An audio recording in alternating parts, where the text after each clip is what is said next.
Y'all planning for this?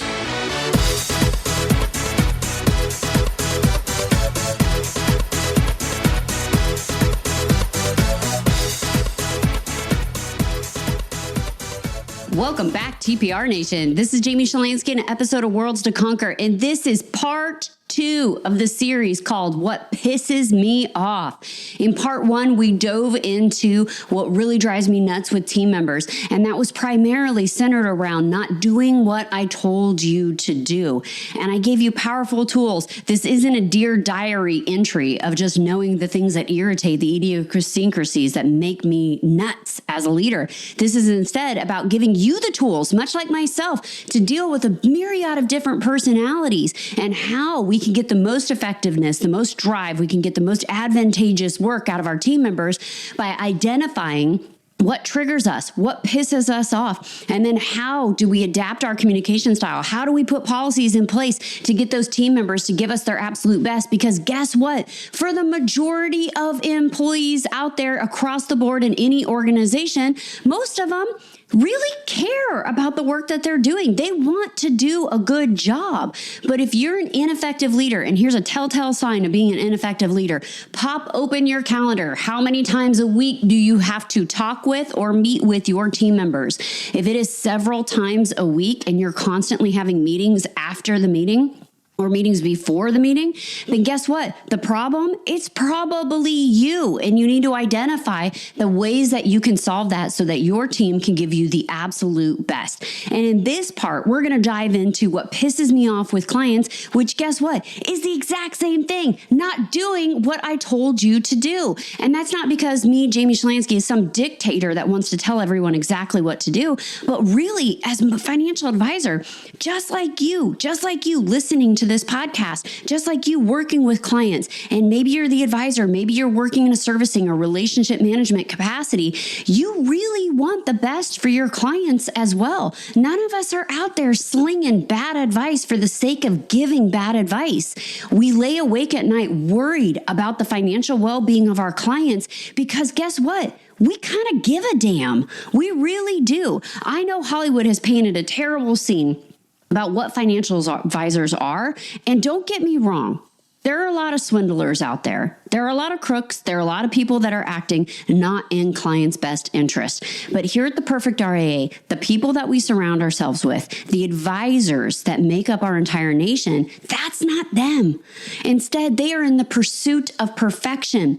They are doubling down on their commitment to be better, to do better. We have 3 tenets inside of the Perfect RIA, and these are things that we talk about just on a repeat basis with our team and amongst us as owners and leaders in the organization. And that is tenet number 1. We want to deliver massive value to clients, not 3,000 pages of a risk analysis that they'll never read is only meant to cover your butt against litigation and is going to expire by the time that you print it because you can't print down a report for changing economics not knowing what's on the horizon. We want to deliver real value in ways that clients understand the information, in ways that they can digest that information, in ways that they can take action and implement on that information. Now, the second tenet that we want to have is we want to spend more time outside of the office. Now, here's the biggest misconception about creating what is referred to as a lifestyle practice. This industry has got some naysayers, definitely captains of the haters club out there saying that lifestyle means lazy. Give me a break. I outwork everyone every day of the week. And I bet you feel the same way. You can't be outworked. You can't try hard enough. You can't keep advancing the conversation. I don't even take a walk without listening to a book. And I'm constantly getting on top of what I need to know to make myself that better person I'm chasing, that person on the horizon that I cannot wait to become, because I haven't met her, but my God, I get goosebumps thinking about her. So we are constantly bettering ourselves. And we talk about spending more time outside the office. That's because we don't want to play office. We don't want to play office. We don't want to justify the fees that we charge by pretending to work hard and doing things that really aren't moving the needle. They're not growing your practice. Refreshing your email as if it wasn't going to automatically pop up with new messages is playing office. Cruising around on LinkedIn, quote unquote, networking for longer than an allotted amount of time that is scheduled on your calendar is playing office. Reading multiple publications of news just in case a client talks to you about something on page 8. That's playing office.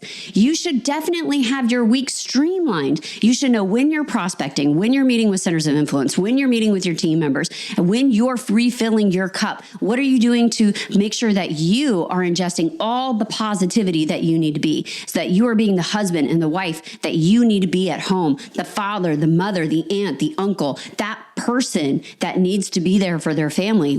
How are you running your calendar to make sure that's scheduled, that you're doing the things that you think are the most value to you? I get really mad at people that say, oh, I do all of this for them. And they're alluding to a family that they don't hardly see, yet alone show up for, that they are constantly at the office and they say, oh, I worked so hard for all of them. Bolshevik. If you did work that hard, your butt would work as hard as possible to get out of the office and actually show up for the people in your life that are asking you for not your money, but your time. They want your time. They want your presence. They want your availability. So when we talk about spending more time out of the office, that's the tenet we're really referring to. And that could be giving back in your community, spending time with the youth, spending time with your family, spending time with your parents. Your parents, if you are lucky enough to be listening to this podcast and your parents are still alive, how are you connecting with them? How are you spending time with them? Or are you just waiting around to give a eulogy about your childhood? I'm really, really strong advocate of this one, because I think as adults, we grow up and we're so thankful for our parents, or maybe we're not thankful and we kind of harass them about the different parenting techniques and styles they had as us as kids. But there's no better reinforcement for how hard your parents had it than when you start to raise your own kids. And when you start to raise your own kids, you're like, my God, I owe my mom and dad an apology. I cannot believe I was so mouthy, or I can't believe I, fought them on this, or I can't believe I thought spankings were the worst thing in the world. I wish I could spank my kid more, and get them in line. Or, it was a different generation. We didn't have media. What would they do if they had media? How many of you have asked your parents that today? How many of you out there have asked your mom and dad, if cell phones and social media had been around when I was growing up, what was your policy on it? Well, how would you have implemented that? And get some sage advice from them, because guess what? They raised their babies. And you turned out pretty darn good, didn't you? And so instead of being dismissive, instead of waiting around for the wake, why don't you go and talk to them and put that on your calendar? How many of you, are you calling your mom? Are you calling your mom? Could you once a month schedule a coffee date? Could you show up at her social gatherings? My mom is big at this. She loves to get her girlfriends together and they go have, coffee at a coffee shop or breakfast. They do different activities. And every now and then, could you show up and be the light in her eyes? She would love it. It would make her the envy of all of her friends, that the adult child wasn't so busy with their own life that they couldn't show up and be present. When's the last time you took your dad out to go do something?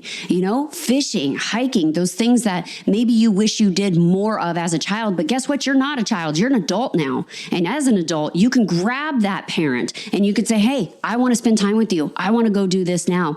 But often we're just waiting around for the eulogy. We're just thinking we have an infinite amount of time. Jordan B. Peterson made a comment one time and it really resonated with me. And I had to share it with my baby brother, Micah Shlansky. And I said, he was talking and he said, if life goes as it should. My dad is 70 years old. This is what Jordan was saying. My dad's 70 years old. Life goes as it should. He probably is going to pass around the time of 85. That means I have 15 more Christmases. That means I have 15 more birthdays with him. And all of a sudden, puts it on a timer. Gives you a lot of perspective that this isn't an infinite amount of time that we get with our loved ones. We don't know what the future holds. It could be 15 years. It could be 15 more minutes.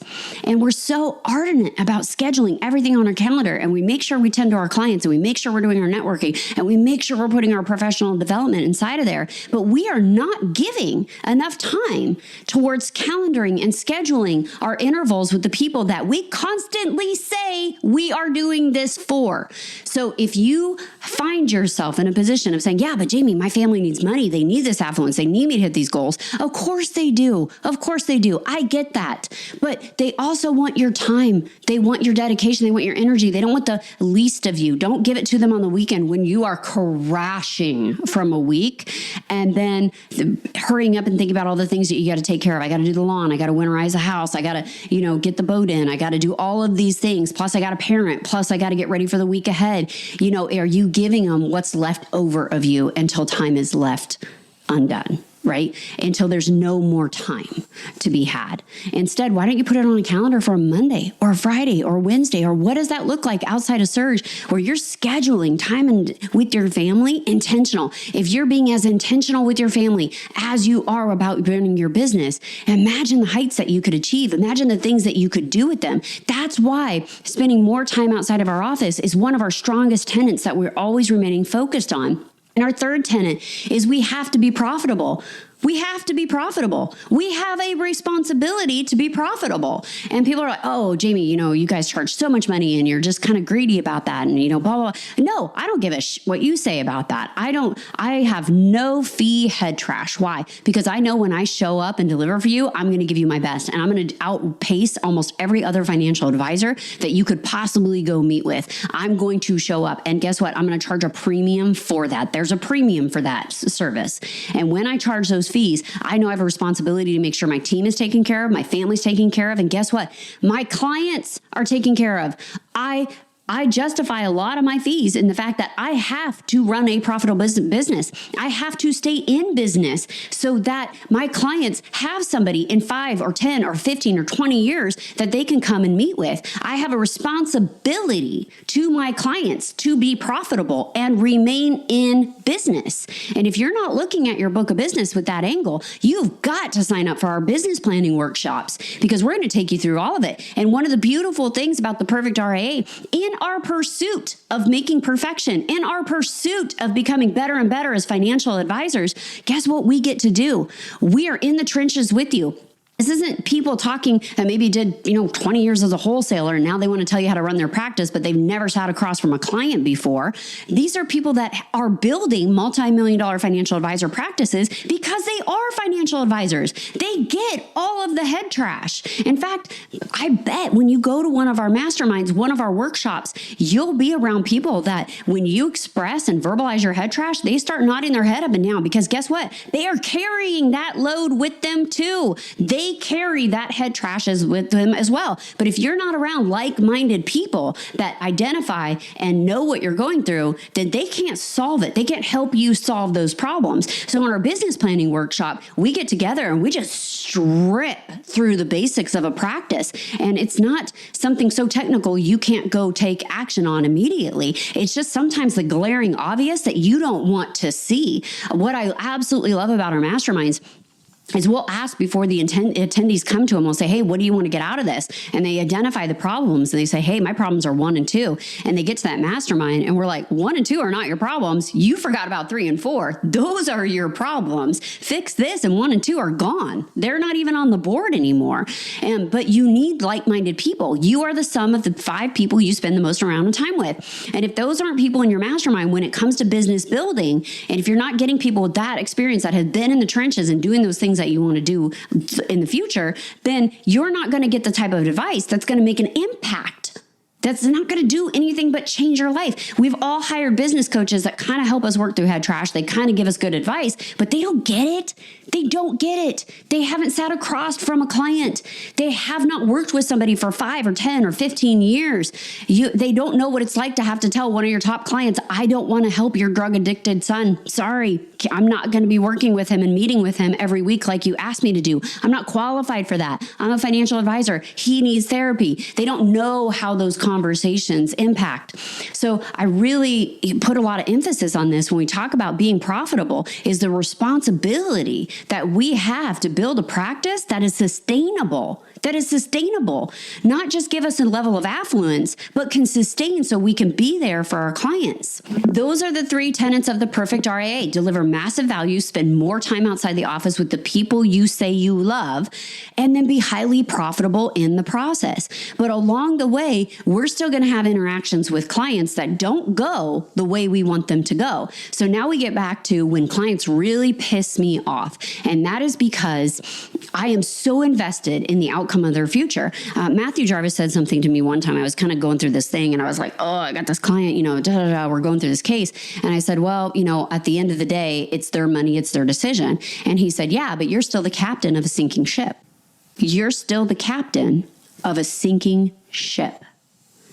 And so when our clients do really, really well and they listen to all of our advice and they sit across from us, tears in their eyes, and said, I never thought this economic affluence would be possible. I didn't come from anything. I can't believe you helped me get here. Thank you so much. I don't know where I'd be in my life if I had not met you. Are we taking all of that in with a profound sense of humility and gratitude? And we are taking that and we know we are the champions. We know we are the victors. That is a ship we have sailed across the horizon in a beautiful sailor sky, right? But what happens when it's not that? What happens when the water gets murky and the waves get high? Are we captaining sinking ships? And so we had this come up in our RIA, and it happens to everyone. Don't think for a second it won't happen to you. What I love about Shalansky & Associates, our RIA up in Anchorage, Alaska, is that we collaborate as a team. We have financial advisors. My father, Floyd Shalansky, is the eldest. He's 73 years old. He's been doing this since he was in his 30s. He's got 43 years of advice, valuable advice. And software changes, times change, but guess what? People don't change that much. And so he's seen all of those cases and all those scenarios. With John Raleigh down in Florida, he just celebrated a 60th birthday. And so as he's going through these different client scenarios, he's seen a lot of things. And then we have Micah and I in our 40s, and we have JT, and he's in his 30s, and we got Christian and Sierra, and they're in their 20s. So we have this long gauntlet of financial advisors that have seen a lot of different situations and been able to come together and collaborate when something pops up.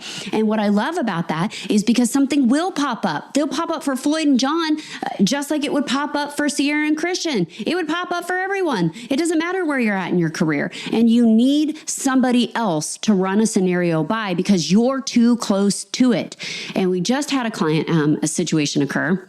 It was one of Floyd's clients, and he was out of town. And normally that's when I would tag team something as the next point of person. And so I'd been trying to call this client because they called into our office and they wanted to make a $50,000 disbursement out of their retirement account.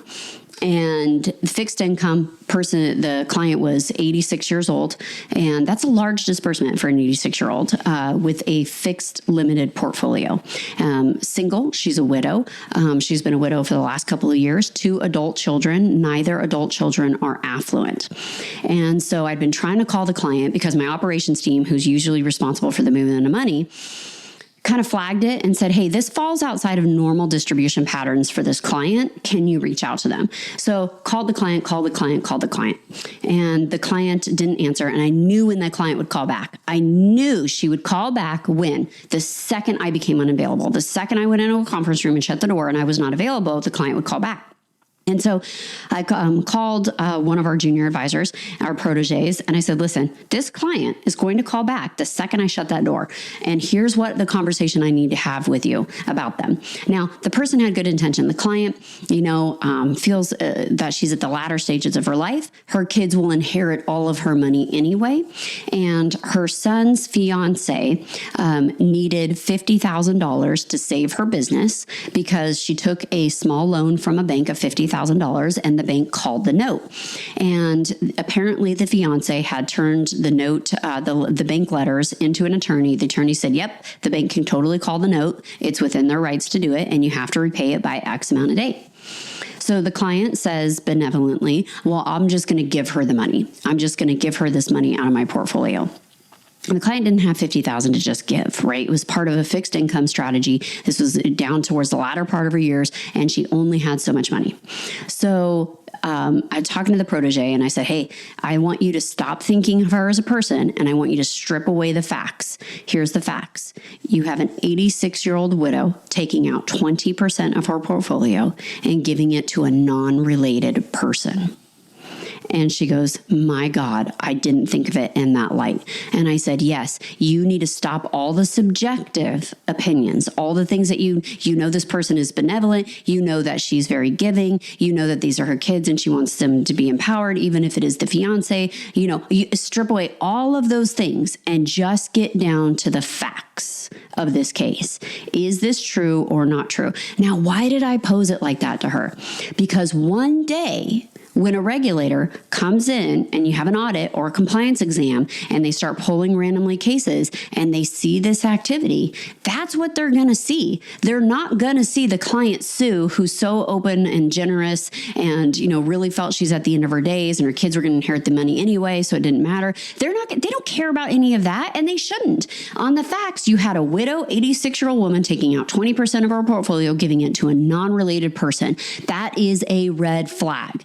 And so as we started talking to this young protege, I said, listen, here's what needs to happen. We need to get out the client a letter against financial advice. So how many of you out there listening in your financial advisory practice or any business that you're running, do you have a standardized letter that goes out to clients when they act outside of the advice that you're giving them? And you're going to say, Jamie, but that was a very specific case. We normally don't have things like that pop up. Okay, how many times have you recommended that a client have life insurance for a certain amount? Otherwise, their family would be destitute, and they decided they didn't need it. They decided they didn't need that amount of life insurance. All right. We've all made recommendations. We've all made long-term care. We've made life insurance. We told them how much to save, how much to put in their 401k plans, how much not to take that kind of risk, not to invest in NFTs, all of these different things. And we justify it by giving the advice to the client saying, I'm going to do it anyways, and us throwing up our hands and say, well, it's your money. It's your money. You're allowed to do what you want to do. Bolshevik, that's a hands-off approach. And if you're doing that, that's okay, because ultimately, guess what? It is their money. They do get to do what they say they're going to do. They get to make every choice along the way. You don't get to make those choices for them, but you are the financial professional. It is your license on the line. It is your reputation. And so here's how we work with that at Shalansky & Associates. When clients are choosing to do something that we don't recommend that they do because it's going to be detrimental to their financial plan, we send out an AFA, against financial advice letter, and we recapture the conversations. We remake our recommendations of what the client should do, and then we summarize it with saying, this is what you're choosing to do, and it's going against our financial advice. Now, why do we send this out? Yes, it's a CYA, cover our assets. And we send it out because we've seen with the 43 plus years that we've been in business, we've seen when things don't go right. And so as I was talking to this young protege about this against financial advice letter, I said, listen, you're not writing this letter and sending it to the client because client's name is Sue. So just say that Sue comes back and says, hey, I wish you would have talked me out of distributing that money. Sue probably will never come back and say that. But guess who will? Yeah, her kids, her adult children will come in there and say, why did you mismanage my parents' assets? And if you haven't had that conversation with an adult grown child, it is only a matter of time. You will have that conversation. It will come up. If you stay in financial services, that conversation is going to be a part of your career at some point. And that is when you have to be able to rely on your memos and notes, not your conversation, your memos, your letters, and your notes. Now, I could sit down and say, hey, listen, this is what your mom wanted to do, blah, blah, blah. What if the son never marries the fiance? What if the son never marries the fiance and she never becomes part of the daughter-in-law that they think that she's going to be? And then years later, the son comes back and say, how dare my mom, you allow my mom to give this person that money. And that's not going to be a good situation. We're going to have to explain how and why it happened. And that was completely her choice. And then God forbid this individual raise the compliance flag and open up a case with any of the regulatory authorities that are constantly watching over this. They're going to come in and we're going to be back leaning on our notes, and it won't happen this month. It won't happen in 2 months or 3 months or 4 months. How long is it going to take? It's going to take a year, 2, 3, 5, maybe 10 years. And we've got to be able to rely on that. So sending out that against financial advice letter is paramount to making sure that you are covering your assets and you're making it crystal clear what your recommendations are. Now, someone, if I'm talking to them, might say, Jamie, why didn't you just fire the client? Well, I'm not going to fire an 86-year-old that we've been working with for 40 years because she chooses to do something with her money I wouldn't recommend. Now I'm going to send out against a financial advice letter telling her we don't recommend doing this. But ultimately it is her decision. Now, here's where I would fire someone. If it's habitual, if she is habitually not listening to advice, if she is habitually putting herself in detriment, then I'm going right back to that expression. You're still the captain of a sinking ship. Why would you do that? And so then I would graduate a client and we would document it and tell them why this situation isn't working. And I fall onto this sword with a lot of humility. And I say, listen, I'm very expensive to work with. I completely understand that I charge you a lot of money and I charge you a lot of money to give you advice. We've come to a point in our relationship, you're not following that advice. And I don't think it's fair to keep charging you for not listening to it. So I'm going to wrap up your accounts and here's what's going to happen over the next couple of months. And I think it's time that you start working with somebody whose advice you do want to listen to and have that relationship conclude. You don't have to go down with the ship necessarily. You can wrap it up in that regard.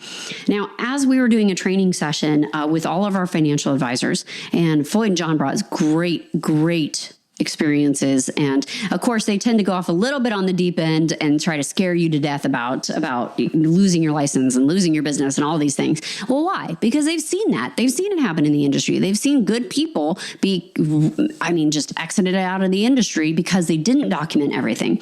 So I don't want to fear set. Okay. I don't want to spend a lot of time in that area. Instead, I want to give actionable advice about what you can do so that you're not in that situation.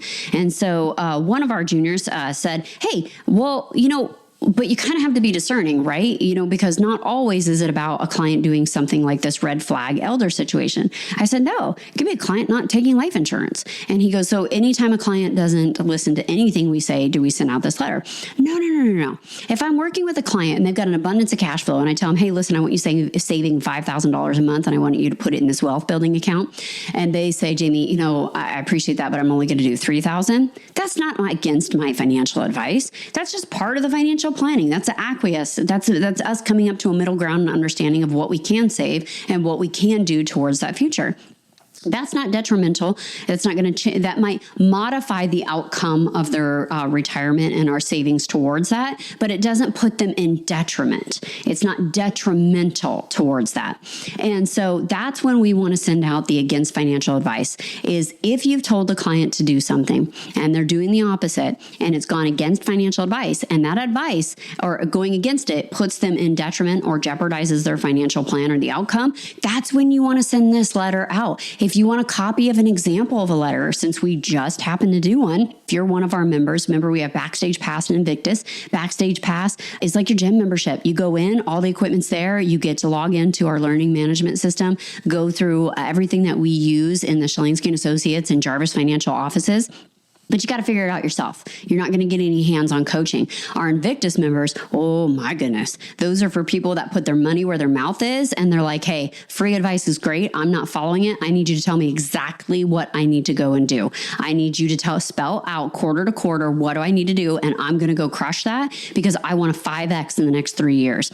So if you are that type of person, the Invictus membership, that is exactly where you want to be. And if you're curious about how to sign up, you need to email us and get us on because we take only a limited amount of people. This is, of course, we're running RIAs.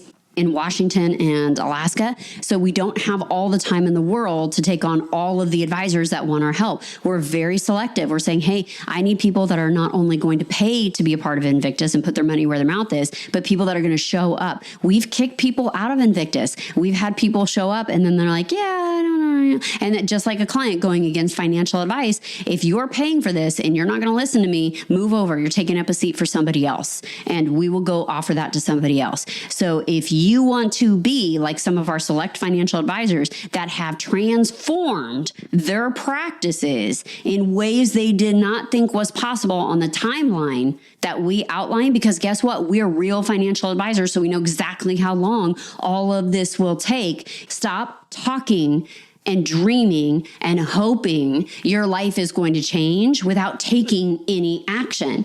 The advice we give clients is good enough for the clients. It's good enough for us. And it has to be about actionable steps we can take to become the person we want to be. So when it comes to things that piss Jamie off, going against financial advice totally pisses me off. And instead of just harboring that or having every other meeting working with that client saying, I told you so, because guess what? It will always blow up in their face. I've never seen a situation where it didn't blow up in their face, where what I was predicting would happen happened. It does occur, right? We say, hey, listen, I know I've seen the worst of these scenarios. My job is to keep you safe. My job is to do this, this, and this. And I come across as a bulldog because I'm after your protection. I'm after making sure that we're keeping you safe. And these are the things I've seen. This is how we go around those things. So against financial advice letters, if you take an action item out of this, email us at lifestyle@theperfectria. If you're one of our members, we're going to give you a copy of our against financial advice letters. You'll see a real life example. Take it as a template, use it in your own office, especially if you have more than one advisor in your office. If you have more than one advisor in your office, and this is what we told when we did this training session on AFAs, we got our team together and I said, listen, if you're not sure if the client is going against financial advice, articulate and verbalize it to anyone else on the financial advisor team. And by the time you're halfway through that sentence, you're going to know the answer.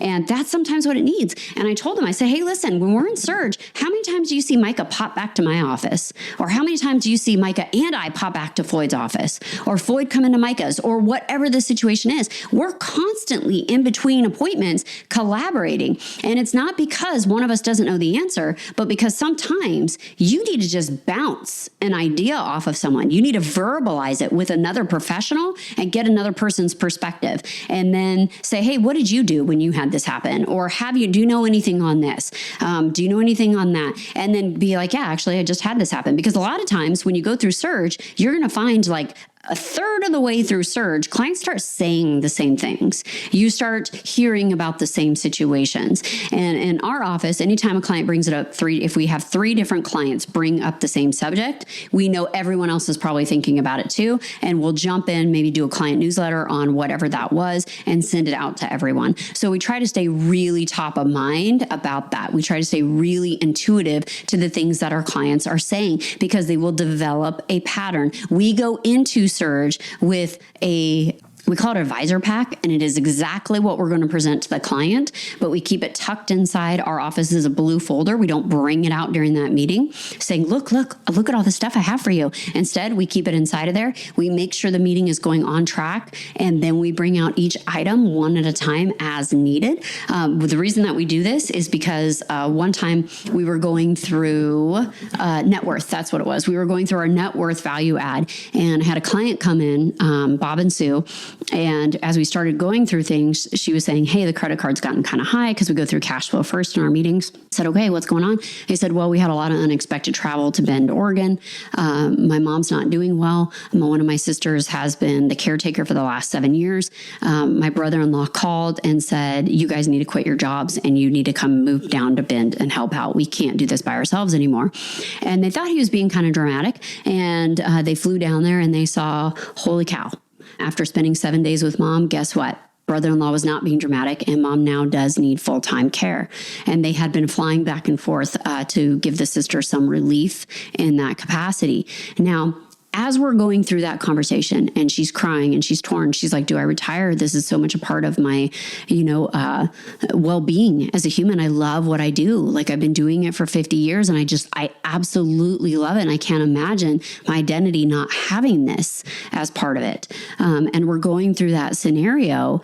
I'm not going to bring out her net worth report and tell her how much money she has. That's not what I was going to do. So I kept it tucked inside the blue folder and we pivoted the conversation and we addressed the most pressing thing inside of the client's life right then. And so even though we had gone into surge with our advisor pack, which said exactly the areas and the value adds we were going to cover for that surge, you still keep it tucked away as a pro tip because you don't know what's going on in your clients' lives until you start asking. And if I had spent 30 minutes going over their net worth report and then discovered she had all this emotional turmoil, what a waste of 30 minutes of that client's life and mine. And also, what reputation damage. Right? I'm sitting there babbling on about her real estate portfolio when she doesn't know she's going to quit her job and be a full-time caregiver for her mom. How incredibly insensitive. So starting with the client, starting with their question, their lives, going and addressing their topics first, that is a rule in our office. We don't dive into what's on our agenda. In fact, some of our language is exactly that. Hey, I know we're here today because I've got an agenda, but first I want to know what's going on in your life and we'll get to my stuff in a minute.